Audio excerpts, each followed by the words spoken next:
ਅਧਿਆਪਕ ਪਾਤਰਤਾ ਪ੍ਰੀਖਿਆ ਇਸ ਵਿੱਚ ਭਾਗ ਲੈਣ ਵਾਲੇ ਸਾਰੇ ਸਿੱਖਿਆਰਥੀ ਵਿਦਿਆਰਥੀ ਅਧਿਆਪਕਾਂ ਦਾ ਸਵਾਗਤ ਕਰਦੇ ਹਾਂ।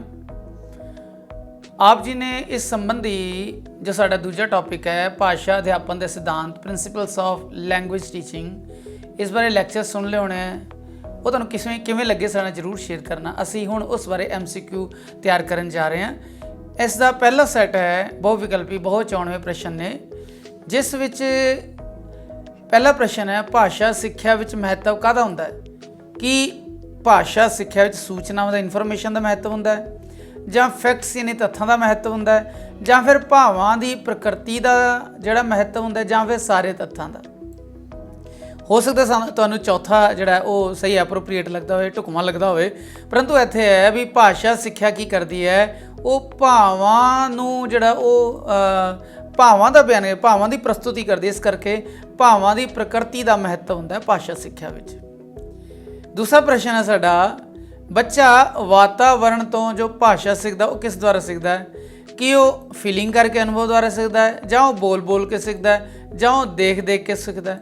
ਪਰ ਜਦੋਂ ਅਸੀਂ ਦੇਖਦੇ ਹਾਂ ਜਦੋਂ ਬੱਚਾ ਬਹੁਤ ਛੋਟਾ 1 ਸਾਲ ਦਾ 1.5 ਸਾਲ ਸਵਾ ਸਾਲ ਦਾ ਹੁੰਦਾ ਹੈ, ਤਾਂ ਉਹ ਮਾਪਿਆਂ ਦੀ ਆਪਣੇ ਭੈਣ ਭਰਾਵਾਂ ਵੱਡੇ ਭੈਣ ਭਰਾਵਾਂ ਦੀ ਰੀਸ ਕਰਕੇ ਸਿੱਖਦਾ ਹੈ। ਉਸ ਨੇ ਅਨੁਕਰਨ ਉਸ ਨੂੰ ਫੋਲੋ ਕਰਕੇ ਉਸ ਦੀ ਨਕਲ ਕਰਕੇ ਉਹ ਬੋਲਣਾ ਸਿੱਖਦਾ ਹੈ। ਪਹਿਲੇ ਇੱਕ ਅੱਖਰ ਸਿੱਖਦਾ ਹੈ, ਫਿਰ 2 ਅੱਖਰ ਜੋੜਦਾ ਹੈ, ਫਿਰ ਕੋਈ ਸ਼ਬਦ ਬਣਾਉਂਦਾ ਹੈ। ਇਸ ਤਰ੍ਹਾਂ ਜੋ ਬੱਚਾ ਹੈ ਨਾ ਆਪਣੇ ਵਾਤਾਵਰਣ ਤੋਂ ਆਰੰਭ ਤੋਂ ਅਨੁਕਰਨ ਦੁਆਰਾ ਸਿੱਖਦਾ ਹੈ। ਹੁਣ ਵੀ ਇਸ ਉਮਰ ਵਿੱਚ ਵੀ ਤੁਸੀਂ ਆਪਣੇ ਮਾਹੌਲ ਨੂੰ ਦੇਖ ਕੇ ਉਸ ਨੂੰ ਫੋਲੋ ਕਰਕੇ ਅਸੀਂ ਬੋਲਣਾ ਸਿੱਖ ਰਹੇ ਹਾਂ। ਅਜੇ ਵੀ ਇਹਦਾ ਮੈਂ ਵੀ ਜੋ ਚੰਗਾ ਬੋਲਣ ਵਾਲੇ ਵਿਦਵਾਨ ਨੇ, ਸਟੇਜ 'ਤੇ ਬਹੁਤ ਚੰਗਾ ਬੋਲਦੇ ਨੇ, ਉਹਨਾਂ ਦਾ ਲਹਿਜਾ ਕੀ ਹੈ, ਉਹ ਬੋਲਦੇ ਕਿੱਦਾਂ ਨੇ, ਉਹਨਾਂ ਦਾ ਜੋ ਭਾਵਾਂ ਦੇ ਪ੍ਰਗਟ ਕਰਨ ਦਾ ਤਰੀਕਾ ਕੀ, ਉਹਨਾਂ ਨੂੰ ਇਮੀਟੇਟ ਕਰਨਾ, ਯਾਨੀ ਨਕਲ ਕਰਕੇ, ਉਹਨਾਂ ਦਾ ਅਨੁਸਰਨ ਕਰਕੇ, ਉਸ ਨੂੰ ਫੋਲੋ ਕਰਕੇ ਅਜੇ ਵੀ ਅਸੀਂ ਸਿੱਖਦੇ ਹਾਂ। ਇਸ ਤਰ੍ਹਾਂ ਬੱਚਾ ਜੀ ਉਹ ਵੀ ਅਨੁਕਰਨ ਦੁਆਰਾ ਸਿੱਖਦਾ ਹੈ। ਸਾਡਾ ਤੀਸਰਾ ਪ੍ਰਸ਼ਨ ਹੈ, ਬੱਚਾ ਭਾਸ਼ਾ ਸਿੱਖਣਾ ਬੱਚੇ ਦੀ ਕਿਹੋ ਜਿਹੀ ਪ੍ਰਵਿਰਤੀ ਹੈ, ਕਿਹੋ ਜਿਹੀ ਉਹਦੀ ਟੈਂਡੈਂਸੀ ਆ, ਉਹਦਾ ਕਿਹੋ ਜਿਹਾ ਜਿਹੜਾ ਸੁਭਾਅ ਹੈ।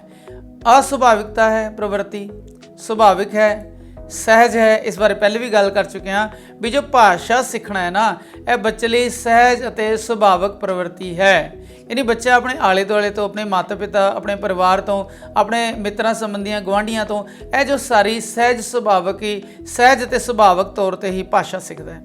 ਚੌਥਾ ਪ੍ਰਸ਼ਨ ਹੈ, ਭਾਸ਼ਾ ਸਿੱਖਣ ਦੇ ਸੁਭਾਵਿਕਤਾ ਦਾ ਨਿਯਮ ਦਾ, ਸੁਭਾਵਿਕਤਾ ਦੇ ਸਿਧਾਂਤ ਅਸੀਂ ਕੀਤੇ ਸੀਗੇ ਦੂਜੇ ਚੈਪਟਰ ਦੇ ਵਿੱਚ ਲੈਕਚਰ ਕੀਤੇ ਸੀ। ਉਹਨਾਂ ਵਿੱਚ ਸੁਭਾਵਿਕਤਾ ਦਾ ਸਿਧਾਂਤ ਹੈ, ਉਸ ਵਿੱਚ ਉਹਦਾ ਆਧਾਰ ਕੀ ਹੈ।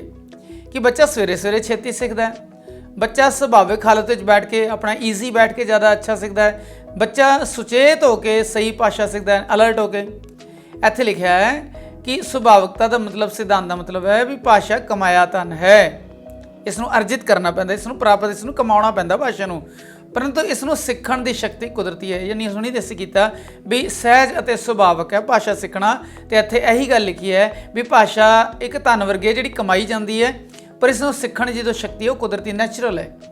ਸਾਡਾ ਪੰਜਵਾਂ ਪ੍ਰਸ਼ਨ ਹੈ, ਭਾਸ਼ਾ ਸਿਖਾਉਣ ਦਾ ਸੀਕੁਐਂਸ, ਸੁਭਾਵਿਕ ਕ੍ਰਮ ਕੀ ਹੈ, ਯਾਨੀ ਨੈਚੁਰਲ ਸੀਕੁਐਂਸ ਕੀ ਹੈ। ਕਿ ਬੱਚੇ ਨੇ ਪਹਿਲੇ ਪੜ੍ਹਨਾ ਹੈ, ਫਿਰ ਸਮਝਣਾ ਹੈ, ਫਿਰ ਬੋਲਣਾ ਹੈ, ਫਿਰ ਲਿਖਣਾ ਹੈ, ਜਾਂ ਫਿਰ ਪਹਿਲੇ ਬੋਲਣਾ ਹੈ, ਫਿਰ ਸਮਝਣਾ ਹੈ, ਫਿਰ ਪੜ੍ਹਨਾ ਹੈ, ਫਿਰ ਲਿਖਣਾ ਹੈ। ਪਹਿਲੇ ਵੀ ਇਹ ਜਿਹਾ ਕੁਐਸਚਨ ਆ ਚੁੱਕਾ, ਪਰ ਦੂਜੇ ਢੰਗ ਅਸੀਂ ਉਹਨੂੰ ਕੌਸ਼ਲਾਂ ਦੇ ਆਧਾਰ 'ਤੇ ਕੀਤਾ ਸੀ ਵੀ ਕੌਸ਼ਲ ਦਾ ਮਤਲਬ ਹੈ ਪਹਿਲੇ ਸੁਣਨਾ, ਫਿਰ ਬੋਲਣਾ, ਫਿਰ ਪੜ੍ਹਨਾ ਔਰ ਫਿਰ ਲਿਖਣਾ। ਇੱਥੇ ਇਹਦੇ ਵਿੱਚ ਸਮਝਣਾ ਸ਼ਬਦ ਆ ਗਿਆ, ਇਹ ਥੋੜ੍ਹਾ ਜਿਹਾ ਪੇਚ ਆ ਗਿਆ, ਥੋੜ੍ਹੀ ਜਿਹੀ ਟ੍ਰਿਕ ਆ ਗਈ, ਇਸ ਕਰਕੇ ਧਿਆਨ ਨਾਲ ਸੁਣਨਾ। ਫਿਰ ਸਮਝਣਾ, ਫਿਰ ਲਿਖਣਾ, ਫਿਰ ਪੜ੍ਹਨਾ, ਫਿਰ ਬੋਲਣਾ ਹੈ, ਇਹ ਕ੍ਰਮ ਹੈ। ਜਾਂ ਫਿਰ ਲਿਖਣਾ, ਬੋਲਣਾ, ਪੜ੍ਹਨਾ ਔਰ ਸਮਝਣਾ। ਇੱਥੇ ਸਾਨੂੰ ਸਮਝਣਾ ਚਾਹੀਦਾ ਹੈ ਕਿ ਜਦੋਂ ਬੱਚਾ ਪਹਿਲੇ ਬੋਲਦਾ ਹੈ, ਫਿਰ ਆਸ-ਪਾਸ ਨੂੰ ਸਮਝਦਾ ਹੈ, ਫਿਰ ਉਹ ਪੜ੍ਹਦਾ ਔਰ ਫਿਰ ਉਹ ਲਿਖਦਾ ਹੈ। ਇਹ ਸੀਕੁਐਂਸ ਹੈ, ਕਿਉਂਕਿ ਅਸੀਂ ਕੌਸ਼ਲਾਂ ਵਿੱਚ ਕੀਤਾ ਸੀ ਸੁਣਨਾ, ਬੋਲਣਾ। ਇੱਥੇ ਬੋਲਣਾ ਦਾ ਮਤਲਬ ਸਮਝਣਾ ਆ ਗਿਆ, ਯਾਨੀ ਜਦੋਂ ਉਹ ਸੁਣਦਾ ਹੈ ਉਸ ਤੋਂ ਬਾਅਦ ਉਹ ਸਮਝਦਾ, ਫਿਰ ਬੋਲਦਾ ਹੈ। ਪਰ ਇੱਥੇ ਜੋ ਸੀਕੁਐਂਸ ਚੇਂਜ ਕਰਤਾ, ਪਹਿਲੇ ਬੋਲਣਾ ਹੈ, ਫਿਰ ਉਹ ਦੂਜਿਆਂ ਨੂੰ ਸਮਝਦਾ ਹੈ, ਫਿਰ ਉਹ ਪੜ੍ਹਦਾ ਹੈ, ਫਿਰ ਉਹ ਲਿਖਦਾ ਹੈ। ਇਹ ਸੀਕੁਐਂਸ ਇਸ ਕੁਐਸਚਨ ਦੇ ਹਿਸਾਬ ਨਾਲ ਹੈ। ਉੱਥੇ ਕੁਐਸਚਨ ਇਹੀ ਸੀਗਾ ਸੇਮ, ਪਰ ਉਹਦਾ ਜੋ ਆਪਸ਼ਨ ਸੀ ਉਹ ਥੋੜ੍ਹੇ ਚੇਂਜ ਸੀਗੇ, ਉਹ ਕੌਸ਼ਲਾਂ ਦੇ ਹਿਸਾਬ ਨਾਲ ਸੀਗੇ।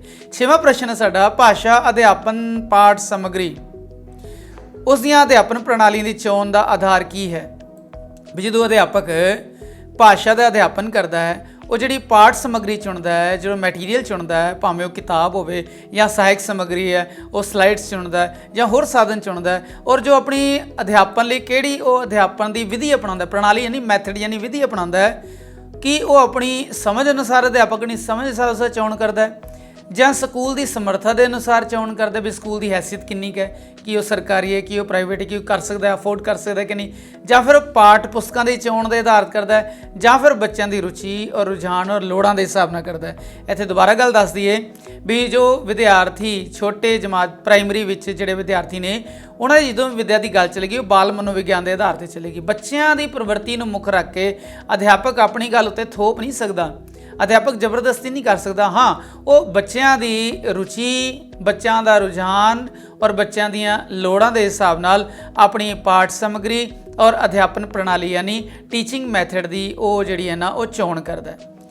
7ਵਾਂ ਪ੍ਰਸ਼ਨ ਸਾਡਾ ਦਿਮਾਗ ਦੀ ਕਿਰਿਆ। ਇਹ ਕੋਟੇਸ਼ਨ ਆ ਗਈ, ਧਿਆਨ ਨਾਲ ਇਹਨੂੰ ਹੁਣ ਮੈਂ ਜਿੱਦਾਂ ਦੱਸਿਆ ਲੇਖਕ ਦੇ ਯਾਨੀ ਥਿੰਕਰ ਦੇ ਵਿਚਾਰਕ ਦੇ ਨਾਮ ਨਾਲ ਜੋੜ ਕੇ ਯਾਦ ਕਰਨਾ ਹੈ। ਦਿਮਾਗ ਦੀ ਜੋ ਕਿਰਿਆ ਹੈ ਕੇਵਲ ਸਰੀਰ ਦੇ ਅੰਗਾਂ ਦੇ ਉਚਿਤ ਅਭਿਆਸ ਤੇ ਸਿਖਲਾਈ ਦੁਆਰਾ ਹੀ ਪ੍ਰਾਪਤ ਕੀਤੀ ਜਾ ਸਕਦੀ ਹੈ। ਇਹ ਕਿਸ ਸਿੱਖਿਆ ਸ਼ਾਸਤਰੀ ਨੇ ਕਿਹਾ ਵੀ ਦਿਮਾਗ ਦੀ ਕਿਰਿਆ ਹੈ ਉਹ ਸਰੀਰ ਦੇ ਅੰਗਾਂ ਦੇ ਉਚਿਤ ਅਭਿਆਸ ਔਰ ਟ੍ਰੇਨਿੰਗ ਦੁਆਰਾ ਹੀ ਪ੍ਰਾਪਤ ਕੀਤੀ ਜਾ ਸਕਦੀ ਹੈ। ਦਿਮਾਗ ਦੀ ਕਿਰਿਆ ਨਹੀਂ, ਸਮਝਣ ਦੀ ਕਿਰਿਆ। ਤੇ ਉਹ ਮਹਾਤਮਾ ਗਾਂਧੀ ਦਾ ਕਥਨ ਹੈ, ਅਸੀਂ ਇਸ ਨੂੰ ਮਹਾਤਮਾ ਗਾਂਧੀ ਨਾਲ ਜੋੜ ਕੇ ਯਾਦ ਕਰਨਾ ਹੈ। ਫਿਰ ਅਸੀਂ ਮੋਟੀਵੇਸ਼ਨ ਤੇ ਆਏ ਨੇ। 8ਵਾਂ ਕੁਐਸਚਨ ਹੈ ਮੋਟੀਵੇਸ਼ਨ ਬਾਰੇ।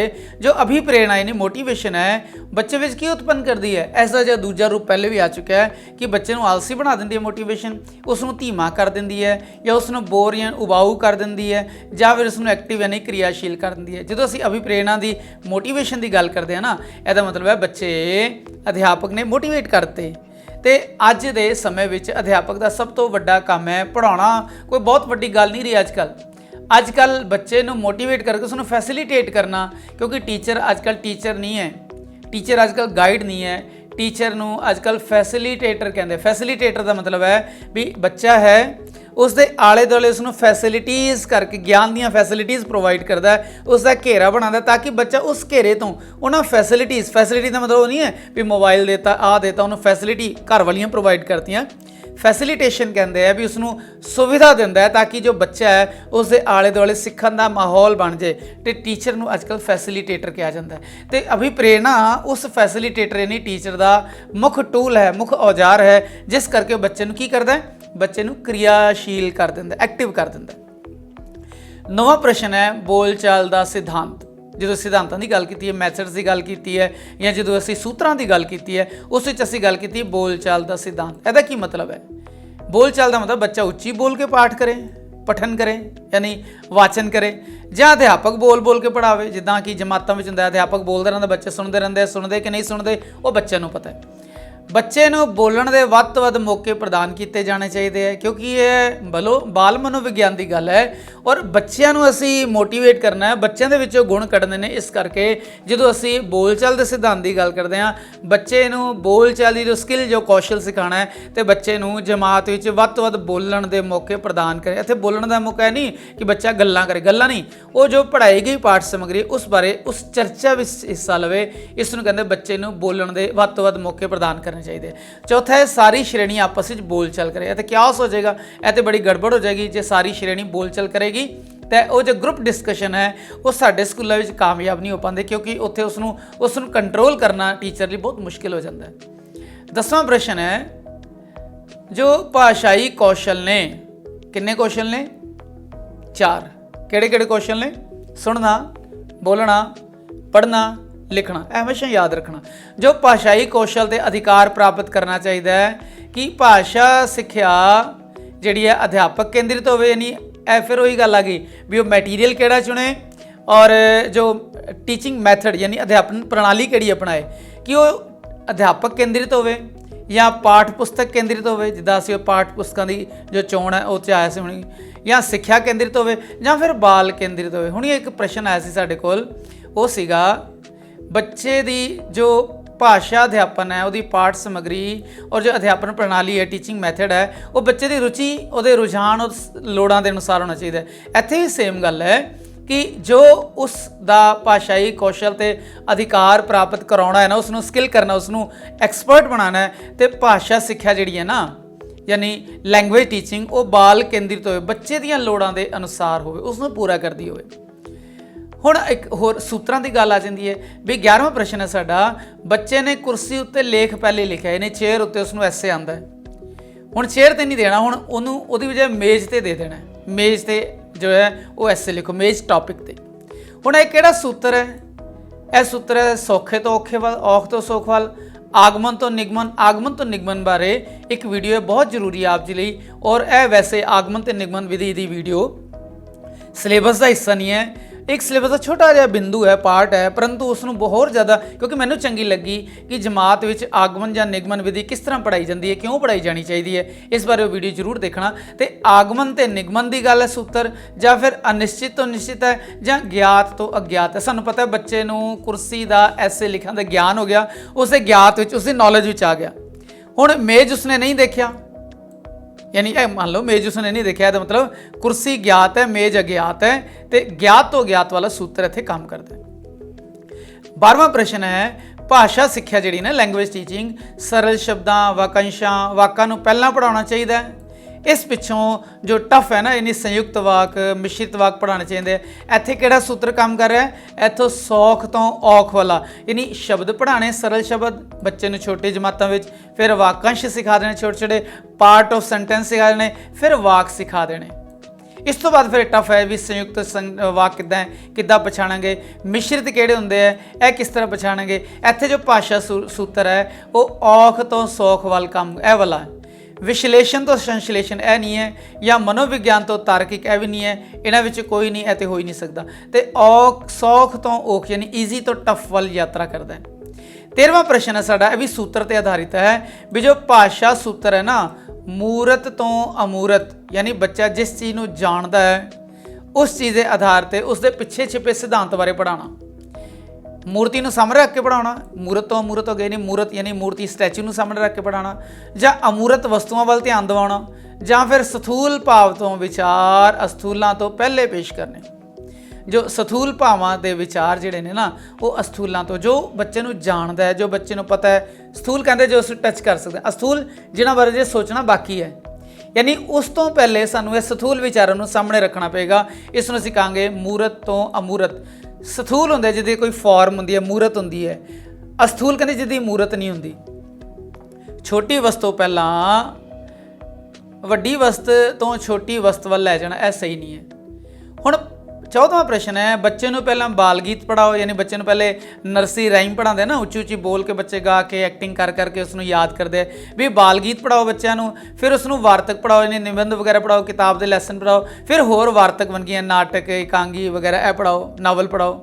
इत्थे किहड़ा सूत्र काम कर रहा है? ज्ञात तो अज्ञात वाल, मनोविज्ञान तो तार्किक वाल, अनुभव तो यानी एक्सपीरियंस तो तर्क वाल यानी लॉजिक वाल, इन्हां विचों कोई नहीं। सानू यह पता है भी बच्चे का जो बाल गीत की गल है, क्योंकि बच्चा उस समय बाल गीत तो इंटरस्ट लैंदा है। बाल गीत बच्चे का जो रुचि और रुझान पैदा करने लिए जिहड़े वो बहुत बड़ा टूल साबित होंदे ने। इस करके यह मनोविज्ञान तो फिर तर्क की गल, तर्क यानी लॉजिक की गल है। फिर पहले उन्होंने बाल गीत पढ़ावांगे, बच्चा मैच्योर होएगा, फिर वार्तक पढ़ावांगे, फिर साहित्य दी जिहड़ियां होर वनगियां ने ना वो पढ़ावांगे। होर वनगियां दा मतलब इत्थे नावल है, नाटक है, एकांगी है या निबंध लेख यह पढ़ावांगे, यानी सौखे तो फिर औखे वाल। यदा मतलब है इत्थे मनोविज्ञान बच्चों का जो सीखण दा म्यार जो स्टैंडर्ड है वो की है, असीं उस स्टैंडर्ड नूं बेस बना के उसनूं परिपक्व उसनूं मैच्योर करते करते फिर असीं साहित्यक वनगियां वाल जावांगे। इसनूं असीं कहांगे मनोविज्ञान तो तार्किक वाल दा सिद्धांत या सूत्र काम कर रहे हैं। 15वां प्रश्न है साडा, भाषा विज्ञान विच इन्हां भाषा सिक्ख्या उद्देशां की प्राप्ति होनी चाहिए है। देखो भाषा सिक्ख्या यानी लैंग्वेज टीचिंग विच ज्ञान विच वाधा होना चाहिए, व्याकरण की सिक्ख्या देनी चाहिए है, सुलेख की सिक्ख्या देनी चाहिए है, पर सारे उद्देशों की प्राप्ति एको निश्चित अनुपात में होनी चाहिए है। तो यह भी हो सकता है भी ये कोई होर ज्ञान में वाधा चंगा लगे, व्याकरण की सिक्ख्या वाधा लगे, सुलेख है ना सॉलिड जिहड़ा वो ऑप्शन नहीं हो सकता। इत्थे असीं कहते हैं भी सारे सिक्ख्या, भाषा सिक्ख्या, लैंग्वेज टीचिंग का मतलब है, लर्निंग का मतलब है भी जो भाषा सिक्ख्या उद्देश जिहड़े ना सारे उद्देशों की जिहड़ी प्राप्ति है वो एक निश्चित अनुपात में होनी चाहिए। जिन्ने भी उद्देश है, उद्देशों की गल असीं लैक्चर बार बार कर चुके हैं। हुण प्रश्न है साडे कोल 16वां 16, भाषा सिक्ख्या लई जो मैडम मॉन्टेसरी है, यह मॉन्टेसरी जो स्कूल का सिद्धांत कंसैप्ट है मैडम मॉन्टेसरी ने दिता है, उसका सिद्धांत है कि बच्चे नूं पहले औरल कार्य यानी मौखिक कार्य सब तो पहले कराने चाहिए ਜਾਂ मौखिक काम सब तो पिछों कराने चाहिए है, या लिखना पहले सिखाना चाहिए बाद च पढ़ाना चाहिए, या लिखना तो बोलना नालों नाल सिखाना चाहिए। सानू पता होना चाहिए जो मॉन्टेसरी जो रूल है ना, जो सिक्ख्या प्रणाली है मैडम मॉन्टेसरी ने कहा भी छोटे बच्चे नूं पहले मौखिक कार्य कराना सिखाना चाहिए। मौखिक कार्य का मतलब है पहले उन्होंने बाल गीत पढ़ाने चाहिए, फिर कहानियाँ सुनानी है, कहानी पर विचार करनी, अपने अपने भावां दा शेयर करनी, भावां नूं साझा करना सिखाना चाहिए। उस तो बाद बच्चे नूं हौली हौली टफ वाल लैके जाते हैं तो उसनूं फिर अमूरत वाल लैके ये जो सारे सिद्धांत ने भी सौख तो औख वाल, ज्ञात तो अज्ञात वाल, ये सारे सूत्र इत्थे काम करते हैं। तो बच्चे नूं बाल मनोविज्ञान के आधार पर मौखिक कार्य पहले सिखाना चाहिए। हुण दोबारा गल आ जाती रस्मी भाषा। रस्मी भाषा होंदी है जो बच्चा पहली बार स्कूल जाता है अपनी मात भाषा तो बाद वो किहड़ी भाषा सीखता है उसनूं रस्मी भाषा कहते हैं। तो इत्थे रस्मी भाषा कित्थों सीखता है? अपने परिवार तो सीखता है, ਜਾਂ स्कूल तो सीखता है, ਜਾਂ दोस्तों तो सीखता है, ਜਾਂ घूम फिर के सीखता है। इत्थे असीं ध्यान दईए भी परिवार फिर दोस्त फिर बाहर घूम फिर के ये पर्यावरण ये वातावरण तो सीखा होगी, इसनूं असीं कहते हैं मात भाषा जो अपनी आस पास के अपने लोगों को सीखता है। पर जो रस्मी भाषा है ना, जो फॉर्मल लैंगुएज है वो सीखता है स्कूल तो। फॉर्मल लैंगुएज का मतलब है भी जिदा कोई बच्चा घर में पंजाबी सीखता है, कितने साल उन्होंने पंजाबी की सिक्ख्या मिलती है, उत्थे उन्हें व्याकरण नहीं सिखाई जाती, उत्थे उन्हें अखरां की बनावट नहीं सिखाई जाती, उत्थे उन्हें उच्चारण शुद्धि नहीं सिखाई जाती। परंतु जो स्कूल आंदा है तो रस्मी भाषा के तौर पर अखरां की बनावट, धुनिया का उच्चारण, शुद्ध अशुद्ध धुनिया के बारे दसना, यह जो सिखाया जाता है, इनू रस्मी भाषा कहते हैं। स्कूलों तो सीखता बच्चा। 18वां प्रश्न है साडा, भाषा सीखण लई व्यक्तिगत भिन्नता का सिद्धांत यह प्रभावशाली होंदा है, यानी हर बंदे दे अपने गुण, अपने दोष, अपनी लिमिटेशन, अपनी क्वालिटीज़ ने, इनू कहते हैं व्यक्तिगत भिन्नता का सिद्धांत। भी सारे बच्चे इक्को गति नाल सीखते हैं? नहीं, कोई बच्चा सुन के सीखता है, कोई बच्चा हथ नाल करके सीखता है, कोई बच्चा संगीत दे करके सीखता है, इस तरह ऑडिटरी ने एक एक्टिविटी करके सीखते हैं। इस तरह सारे बच्चे इक्को गति नाल नहीं सीखते। मेहनती बच्चों में भिन्नता होंदी है, कोई घट मेहनती वाधू मेहनती। फिर अगे लिखा है बच्चों में व्यक्तिगत भिन्नतावां होंदियां ने, यह बहुत जरूरी जिहड़ा ऑप्शन है कि हरेक बच्चे में अपनी परसनल भिन्नतावां ने, एक दूजे तो अलग होंगे। जमात के 40 बच्चों में 40 के 40 इक्को वर्गे, ऐसा कि 2 बच्चे भी इक्को वर्गे नहीं होंगे, उन्होंने भी थोड़ी बहुत उपर थले भिन्नता होंदी है। इन्होंने कोई नहीं है तो आ ही नहीं सकता। 19वां प्राइमरी पद्धर ते पढ़न कौशल का यानी रीडिंग स्किल का वाचन कौशल का की मतलब है? अखरां नूं जोड़ जोड़ के पढ़ना, यह भी तुहानूं लग सकता है।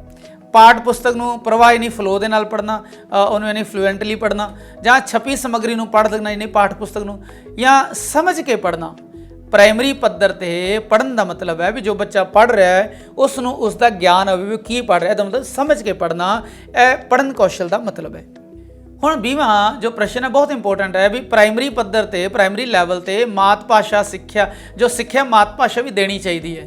यह संविधान के किहड़े एक्ट किहड़ी धारा विच लिखिया है? कि वो 338 विच लिखिया है, कि वो 341 विच लिखिया है, कि वो 352 विच लिखिया है, या 351 विच लिखिया। तुसीं ये याद कर लेना।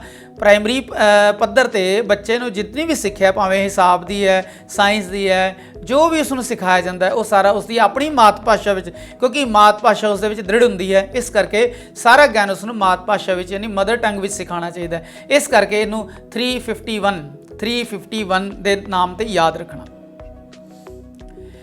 21वां प्रश्न असीं फिर दोबारा कर रहे हैं, भाषा सीखण दे सुभाविकता के सिद्धांत का की मतलब? बच्चा सवेरे जल्दी सीखता है या बच्चा सुभाविक ईजी हालत में बैठ के ज़्यादा सीखता है?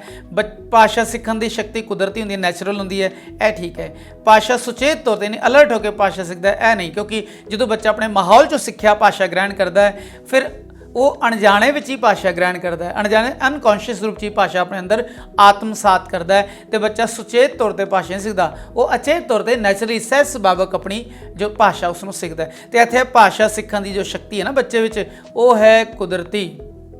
22वां प्रश्न है साडा, भाषा पाठ समग्री उसदियां अध्यापन पद्धतियां यानी इत्थे मैथड दी है, टीचिंग मैथड की गल चले, पद्धति यानी प्रणाली यानी मैथड दी चोण का आधार की होना चाहिए। फिर दोबारा क्वेश्चन थोड़ा चेंज होकर आ गया है भी जो पाठ समग्री है, जो टीचिंग मैटीरियल है, जो टीचिंग मैथड है, वो चोण किद्दां कीती जाए, ਅਧਿਆਪਕ ਦੇ ਆਪਣੇ ਪੜ੍ਹਾਉਣ ਦੇ ਢੰਗ ਕਰਕੇ, ਸਕੂਲ ਦੀ ਸਮਰੱਥਾ ਕਰਕੇ ਜਾਂ ਪਾਠ ਪੁਸਤਕਾਂ ਦੇ ਆਧਾਰ ਤੇ ਅਸੀਂ ਕੀਤਾ ਸੀ ਵੀ ਬੱਚਿਆਂ ਦੀ ਰੁਚੀ ਕੀ ਹੈ, ਬੱਚਿਆਂ ਦਾ ਰੁਝਾਨ ਕੀ ਹੈ, ਬੱਚੇ ਦੀ ਜ਼ਰੂਰਤਾਂ ਕੀ ਹੈ, ਇਸ ਆਧਾਰ ਤੇ ਪਾਠ ਸਮੱਗਰੀ ਦੀ ਔਰ ਅਧਿਆਪਨ ਪੱਧਤੀ ਯਾਨੀ ਟੀਚਿੰਗ ਮੈਥਡ ਦੀ ਚੋਣ ਹੋਣੀ ਚਾਹੀਦੀ ਹੈ। 23ਵਾਂ ਪ੍ਰਸ਼ਨ ਇੱਕ ਵਾਰ ਫਿਰ ਅਸੀਂ ਕਰ ਰਹੇ ਹਾਂ ਦੁਬਾਰਾ ਵੀ ਭਾਸ਼ਾ ਵਿੱਚ ਬੋਲਣ ਦੇ ਸਿਧਾਂਤ। ਇਸ ਕਰਕੇ ਬਾਰ-ਬਾਰ ਆ ਰਿਹਾ ਹੈ ਕਿਉਂਕਿ ਇਹ ਬਹੁਤ ਮਹੱਤਵਪੂਰਨ ਪ੍ਰਸ਼ਨ ਨੇ। ਇਹ ਤੁਹਾਨੂੰ ਜਿੱਦਾਂ ਅਸੀਂ ਪਹਿਲੇ ਵੀ ਦੇਖ ਚੁੱਕੇ ਹਾਂ ਵੀ PS ਟੈਟ ਜਾਂ ਰੀਟ ਵਿੱਚ ਹੈ, ਪਹਿਲੇ ਵੀ ਇਹ ਜਿਹੜੇ ਕੁਐਸਚਨ ਨੇ ਆ ਚੁੱਕੇ, ਇਸ ਕਰਕੇ ਅਸੀਂ ਇਸ ਨੂੰ ਦੁਬਾਰਾ ਪਾ ਰਹੇ ਹਾਂ। ਬੱਚੇ ਦੇ ਭਾਸ਼ਾ ਦੇ ਬੋਲਣ ਦੇ ਸਿਧਾਂਤ ਤੋਂ ਕੀ ਭਾਵ? ਬੱਚਾ ਉੱਚੀ ਬੋਲ ਕੇ ਪੜ੍ਹੇ, ਯਾਦ ਕਰੇ ਪਾਠ ਨੂੰ, ਅਧਿਆਪਕ ਬੋਲ ਕੇ ਪੜ੍ਹਾਵੇ ਜਿੱਦਾਂ ਆਮ ਸਾਡੀਆਂ ਜਮਾਤਾਂ ਵਿੱਚ ਹੁੰਦਾ ਹੈ, ਬੱਚੇ ਨੂੰ ਬੋਲਣ ਦੇ ਵੱਧ ਤੋਂ ਵੱਧ ਮੌਕੇ ਪ੍ਰਦਾਨ ਕੀਤੇ ਜਾਣ। ਇਹ ਠੀਕ ਆਨਸਰ ਹੈ ਕਿ ਬੱਚੇ ਨੂੰ ਅਸੀਂ ਸਕਿੱਲ ਕਰਨਾ ਹੈ, ਉਹਨੂੰ ਕੌਸ਼ਲ ਵਿੱਚ ਪੱਕਾ ਕਰਨਾ, ਇਸ ਕਰਕੇ ਬੱਚੇ ਨੂੰ ਬੋਲਣ ਦੇ ਵੱਧ ਤੋਂ ਵੱਧ ਮੌਕੇ ਦੇਣੇ ਚਾਹੀਦੇ ਹੈ। ਸਾਰੀ ਜਮਾਤ ਆਪਸ ਵਿੱਚ ਗੱਲਬਾਤ ਕਰੇਗੀ ਤਾਂ ਕਲਾਸ ਵਿੱਚ ਕਿਓਸ ਯਾਨੀ ਜੋ ਹੈ ਅਫਰਾ ਤਫਰੀ ਹੋ ਜਾਏਗੀ। 24ਵਾਂ ਪ੍ਰਸ਼ਨ ਅਸੀਂ ਕਰ ਚੁੱਕੇ ਹਾਂ ਜੋ ਮੈਡਮ ਮੌਂਟੇਸਰੀ ਉਹ ਕੀ ਕਹਿੰਦੀ ਹੈ? ਉਹ ਕਹਿੰਦੀ ਹੈ ਵੀ ਜੋ ਮੌਖਿਕ ਕਾਰਜ ਹੈ ਉਹ ਪਹਿਲਾਂ ਹੀ ਸਿਖਾਉਣਾ ਚਾਹੀਦਾ ਹੈ।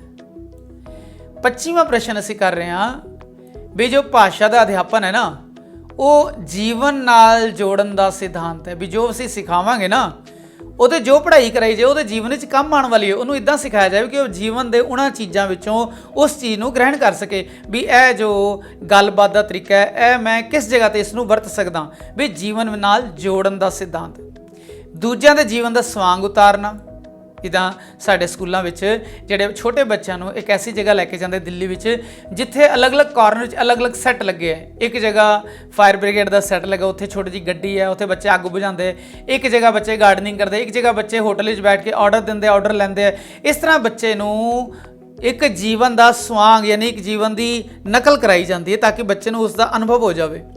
ਜਾਂ ਫਿਰ ਭਾਸ਼ਾ ਵਰਤਾਓ ਦਾ ਜੀਵਨ ਵਿੱਚ ਅਭਿਆਸ ਕਰਾਉਣਾ ਯਾਨੀ ਉਸ ਨੂੰ ਪ੍ਰੈਕਟਿਸ ਕਰਾਉਣੀ ਭਾਸ਼ਾ ਦੇ ਵਰਤਾਉਣ ਦੀ। ਇਹ ਤੁਹਾਨੂੰ ਦੋਨੋਂ ਠੀਕ ਲੱਗ ਸਕਦੇ। ਫਿਰ ਅੱਗੇ ਭਾਸ਼ਾ ਸਿੱਖਣ ਦੀ ਅਭਿਆਸ ਪ੍ਰਕਿਰਿਆ ਵਿੱਚ ਜੀਵਨ ਦੀਆਂ ਪਰਿਸਥਿਤੀਆਂ ਦਾ ਲੋੜ ਅਨੁਸਾਰ ਪ੍ਰਯੋਗ ਕਰਨਾ ਹੈ। ਜਦੋਂ ਅਸੀਂ ਭਾਸ਼ਾ ਦੀ ਅਭਿਆਸ ਕਰਾਉਂਦੇ ਹਾਂ ਜੀਵਨ ਵਿੱਚ ਉਸ ਦੀ ਕੀ ਯੂਟਿਲਿਟੀ ਹੈ, ਉਸ ਦੀ ਕੀ ਉਪਯੋਗਤਾ, ਉਸ ਦੇ ਆਧਾਰ ਨਾਲ ਭਾਸ਼ਾ ਦਾ ਪ੍ਰਯੋਗ ਕਰਾਉਣਾ।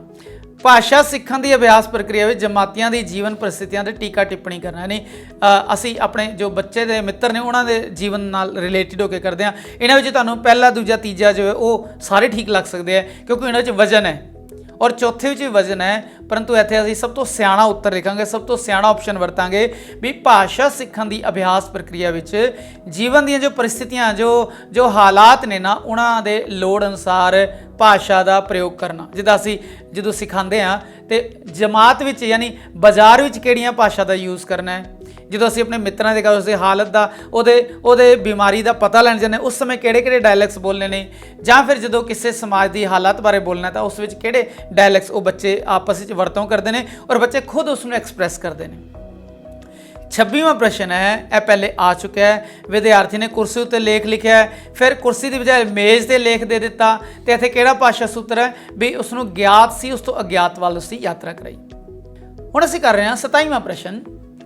ਇਸ ਨੂੰ ਅਸੀਂ ਕਰ ਚੁੱਕੇ ਹਾਂ ਪਹਿਲੇ, ਇਸ ਕਰਕੇ ਰਿਪੀਟ ਕਰ ਰਹੇ ਹਾਂ ਕਿਉਂਕਿ ਇਹ ਬਹੁਤ ਇੰਪੋਰਟੈਂਟ ਪ੍ਰਸ਼ਨ ਨੇ। ਭਾਸ਼ਾ ਸਿੱਖਿਆ ਵਿੱਚ ਪਹਿਲੇ ਸਰਲ ਸ਼ਬਦ, ਫਿਰ ਵਾਕਾਂਸ਼ ਤੋਂ ਵਾਕ ਬਣਾਉਣਾ ਸਿਖਾਇਆ ਜਾਂਦਾ ਹੈ। ਇਸ ਤੋਂ ਬਾਅਦ ਫਿਰ ਮਿਸ਼ਰਿਤ ਯਾਨੀ ਟਫ ਸੈਂਟੈਂਸ ਸਿਖਾਏ ਜਾਂਦੇ ਆ, ਸੰਯੁਕਤ ਸਿਖਾਏ ਜਾਂਦੇ ਆ, ਫਿਰ ਵਾਕ ਬਣਾਉਣੇ ਪੜ੍ਹਾਏ ਜਿਹੜੇ ਉਹ ਸਿਖਾਏ ਜਾਂਦੇ ਨੇ। ਇੱਥੇ ਕਿਹੜਾ ਭਾਸ਼ਾ ਸੂਤਰ ਹੈ? ਇੱਥੇ ਪਹਿਲੇ ਸੌਖਾ ਫਿਰ ਔਖਾ, ਸੌਖ ਤੋਂ ਔਖ, ਸਧਾਰਨ ਤੋਂ ਵਿਸ਼ੇਸ਼, ਅਨੁਭਵ ਤੋਂ ਤਰਕ ਔਰ ਵਿਸ਼ਲੇਸ਼ਣ ਤੋਂ ਸੰਸ਼ਲੇਸ਼ਣ। ਇਹਨਾਂ ਬਾਰੇ ਤੁਸੀਂ ਜੋ ਭਾਸ਼ਾ ਸੂਤਰ ਹੈ ਨਾ ਉਸ ਵੀਡੀਓ ਨੂੰ ਇੱਕ ਵਾਰ ਫਿਰ ਦੁਬਾਰਾ ਦੇਖਣਾ, ਉਸ ਤੋਂ ਤੁਹਾਨੂੰ ਸਾਰੇ ਜੋ ਸਿਧਾਂਤ ਹੈ ਕਲੀਅਰ ਹੋ ਜਾਣਗੇ ਵੀ ਵਿਸ਼ਲੇਸ਼ਣ ਕੀ ਹੈ ਔਰ ਸੰਸ਼ਲੇਸ਼ਣ ਕੀ ਹੈ। ਪਹਿਲੇ ਕਿਸੇ ਸਮੱਸਿਆ ਦੇ ਬਾਰੇ ਉਸ ਨੂੰ ਤੋੜ ਕੇ ਟੁਕੜੇ ਕਰ ਲਏ ਜਾਂਦੇ ਨੇ, ਉਸ ਤੋਂ ਫਿਰ ਉਸ ਨੂੰ ਜੋੜ ਕੇ ਇੱਕ ਜਿਹੜਾ ਨਾ ਉਸ ਦਾ ਨਿਸ਼ਕਰਸ਼ ਕੱਢ ਲਿਆ ਜਾਂਦਾ ਹੈ। ਇਸ ਨੂੰ ਵਿਸ਼ਲੇਸ਼ਣ ਤੇ ਸੰਸ਼ਲੇਸ਼ਣ ਕਿਹਾ ਜਾਂਦਾ ਹੈ। 28ਵਾਂ ਸਾਡਾ ਪ੍ਰਸ਼ਨ ਹੈ ਵੀ ਮੂਰਤ ਤੋਂ ਅਮੂਰਤ ਵੱਲ, ਇਸ ਤੋਂ ਕੀ ਭਾਵ ਹੈ ਵੀ ਕੀ ਇੱਥੇ ਹੁਣ ਦੇਖੋਗੇ ਵੀ ਪ੍ਰਸ਼ਨ ਪਹਿਲੇ ਆਇਆ ਸੀ ਪਰ ਉੱਥੇ ਜਿਹੜੇ ਆਪਸ਼ਨ ਸੀ ਹੋਰ ਸੀ, ਇੱਥੇ ਆਪਸ਼ਨ ਜਿਹੜੇ ਹੋਰ ਹੋ ਗਏ। ਮੂਰਤ ਤੋਂ ਅਮੂਰਤ ਪਹਿਲੇ ਸੀਗਾ ਮੂਰਤੀ ਨੂੰ ਸਾਹਮਣੇ ਰੱਖ ਕੇ ਪੜ੍ਹਾਉਣਾ, ਇੱਥੇ ਆ ਗਈ ਤਸਵੀਰਾਂ ਦੇ ਜਰੀਏ ਪੜ੍ਹਾਉਣੇ ਨੇ, ਮੂਰਤਾਂ ਦੇ ਜ਼ਰੀਏ ਪੜ੍ਹਾਉਣਾ। ਅਮੂਰਤ ਵਸਤੂ ਵੱਲ ਧਿਆਨ ਕਰਨਾ, ਸਥੂਲ ਵਿਚਾਰ ਤੇ ਸਥੂਲ ਭਾਵ ਤੇ ਵਿਚਾਰਾਂ ਨੂੰ ਅਸਥੂਲਾਂ ਤੋਂ ਪਹਿਲੇ ਪੇਸ਼ ਕਰਨਾ। ਜੋ ਬੱਚਾ ਜਾਣਦਾ ਹੈ ਜਿਸ ਬਾਰੇ ਉਸ ਨੂੰ ਉਸ ਦਾ ਰੂਪ ਪਤਾ ਹੈ ਉਸ ਨੂੰ ਸਥੂਲ ਕਹਾਂਗੇ, ਮੂਰਤ ਕਹਾਂਗੇ, ਔਰ ਸਥੂਲ ਦਾ ਮਤਲਬ ਜੋ ਉਸ ਦੇ ਸਾਹਮਣੇ ਮੂਰਤ ਰੂਪ ਵਿੱਚ ਮੌਜੂਦ ਨਹੀਂ ਨੇ। 29ਵਾਂ ਪ੍ਰਸ਼ਨ ਹੈ ਬੱਚਿਆਂ ਨੂੰ ਪਹਿਲੇ ਬਾਲ ਗੀਤ ਪੜ੍ਹਾਉਣਾ, ਫਿਰ ਉਸ ਨੂੰ ਵਾਰਤਕ ਸਿਖਾਉਣਾ, ਫਿਰ ਹੋਰ ਸਾਹਿਤਕ ਵੰਨਗੀਆਂ ਜਿੱਦਾਂ ਅਸੀਂ ਗੱਲ ਕੀਤੀ ਹੈ ਵੀ ਨਾਟਕ ਹੈ, ਨਾਵਲ ਹੈ, ਸਫ਼ਰਨਾਮੇ, ਇਹਨਾਂ ਨੂੰ ਸਿਖਾਉਣਾ। ਇੱਥੇ ਕਿਹੜਾ ਭਾਸ਼ਾ ਸੂਤਰ ਹੈ? ਇੱਥੇ ਫਿਰ ਦੁਬਾਰਾ ਬੱਚੇ ਦੇ ਮਨ ਨੂੰ ਆਧਾਰ ਬਣਾ ਕੇ, ਬੱਚੇ ਦੇ ਬਾਲ ਮਨੋਵਿਗਿਆਨ ਨੂੰ ਆਧਾਰ ਬਣਾ ਕੇ ਅਸੀਂ ਫਿਰ ਉਸ ਨੂੰ ਤਰਕ ਯਾਨੀ ਲੌਜਿਕ ਵੱਲ ਲੈ ਕੇ ਜਾਣਾ ਤੇ ਮਨੋਵਿਗਿਆਨ ਤੋਂ ਤਰਕ ਯਾਨੀ ਲੌਜਿਕ ਵੱਲ। ਤੀਵਾਂ ਹੈ ਅਭਿਪ੍ਰੇਰਣਾ ਯਾਨੀ ਮੋਟੀਵੇਸ਼ਨ ਦਾ ਸਿਧਾਂਤ। ਇਹ ਕੀ ਕਰਦਾ ਹੈ ਕਿ ਬੱਚੇ ਨੂੰ ਧੀਮਾ ਕਰਦਾ ਹੈ, ਕਿ ਬੱਚੇ ਨੂੰ ਉਕਤਾ ਦਿੰਦਾ ਹੈ, ਉਹਨੂੰ ਬੋਰ ਕਰ ਦਿੰਦਾ ਹੈ, ਕਿ ਬੱਚੇ ਨੂੰ ਵਿਸ਼ੇ ਪ੍ਰਤੀ ਅਰੁਚੀ ਪੈਦਾ ਕਰ ਦਿੰਦਾ ਹੈ, ਉਸ ਨੂੰ ਬੋਰ ਕਰ ਦਿੰਦਾ ਹੈ ਜਾਂ ਉਸ ਨੂੰ ਐਕਟਿਵ ਯਾਨੀ ਕਿਰਿਆਸ਼ੀਲ ਕਰ ਦਿੰਦਾ ਹੈ। ਇਹ ਪਹਿਲੇ ਵੀ ਪ੍ਰਸ਼ਨ ਆਇਆ, ਉਹਦੇ ਆਪਸ਼ਨ ਥੋੜ੍ਹੇ ਚੇਂਜ ਸੀਗੇ। ਜੋ ਮੋਟੀਵੇਸ਼ਨ ਹੈ, ਅਭਿਪ੍ਰੇਰਣਾ ਦਾ ਜੋ ਸਿਧਾਂਤ ਹੈ, ਉਹ ਬੱਚੇ ਨੂੰ ਕਿਰਿਆਸ਼ੀਲਤਾ ਦਿੰਦਾ ਹੈ। 31ਵਾਂ ਪ੍ਰਸ਼ਨ ਹੈ ਭਾਸ਼ਾ ਸਿੱਖਣ ਦੇ ਜੋ ਸੁਭਾਵਿਕਤਾ ਦਾ ਸਿਧਾਂਤ ਹੈ ਉਹ ਕੀ ਹੈ? ਬੱਚੇ ਸੁਭਾਵਿਕ ਦਸ਼ਾ 'ਚ ਬੈਠ ਕੇ ਸਿੱਖਦੇ ਆ, ਇਹ ਪਹਿਲੇ ਵੀ ਆ ਚੁੱਕਾ ਹੈ। ਸਿੱਖਣ ਨੂੰ ਆਪਣਾ ਸੁਭਾਅ ਬਣਾ ਲੈਣਾ, ਬੱਚੇ ਨੂੰ ਸੁਚੇਤ ਯਾਨੀ ਇੱਕਦਮ ਫਾਰਮਲ ਤੌਰ ਤੇ ਸਿੱਖਿਆ ਪੜ੍ਹਾਉਣਾ, ਬੱਚੇ ਨੂੰ ਸਿੱਖਣ ਦੀ ਸ਼ਕਤੀ ਕੁਦਰਤੀ ਹੁੰਦੀ ਹੈ, ਇਹ ਵਾਲਾ ਹੈ। ਇਸ ਵਿੱਚ ਸਾਡੇ 2 ਆਪਸ਼ਨ ਬਦਲ ਗਏ ਨੇ ਪਿਛਲੇ ਪ੍ਰਸ਼ਨ ਦੇ ਨਾਲੋਂ, ਇਸ ਕਰਕੇ ਧਿਆਨ ਨਾਲ ਇਹ ਸਾਰੀ ਪ੍ਰੈਕਟਿਸ ਚੱਲ ਰਹੀ ਹੈ ਸਾਡੀ। ਹੁਣ ਸਾਡਾ 32ਵਾਂ ਪ੍ਰਸ਼ਨ ਹੈ ਕਿ ਸਮਾਜਿਕ ਵਰਤਾਰੇ ਵਿੱਚ, ਸੋਸ਼ਲ ਐਨਵਾਇਰਨਮੈਂਟ ਵਿੱਚ ਭਾਸ਼ਾ ਦੇ ਸਿਧਾਂਤ ਨੂੰ ਵਿਕਸਿਤ ਕਰਨ ਵਿੱਚ ਕਿਸ ਨੇ ਸਭ ਤੋਂ ਜ਼ਿਆਦਾ ਮਹੱਤਤਾ ਦਿੱਤੀ? ਪਹਿਲੇ ਪ੍ਰਸ਼ਨ ਸਮਝ ਲਈਏ ਵੀ ਜੋ ਭਾਸ਼ਾ ਹੈ ਨਾ, ਜਦੋਂ ਬੱਚੇ ਨੂੰ ਸਿਖਾਈਏ ਤਾਂ ਬੱਚੇ ਦੀ ਭਾਸ਼ਾ ਬੱਚੇ ਦੇ ਸੋਸ਼ਲ ਐਨਵਾਇਰਨਮੈਂਟ ਦੇ ਅਨੁਸਾਰ ਜਿਹੜੀ ਉਸ ਨੂੰ ਸਿੱਖਿਆ ਦੇਣੀ ਚਾਹੀਦੀ ਹੈ। ਇਸ ਬਾਰੇ ਕਿਸ ਨੇ ਸਭ ਤੋਂ ਜ਼ਿਆਦਾ ਮਹੱਤਵ ਦਿੱਤਾ ਹੈ?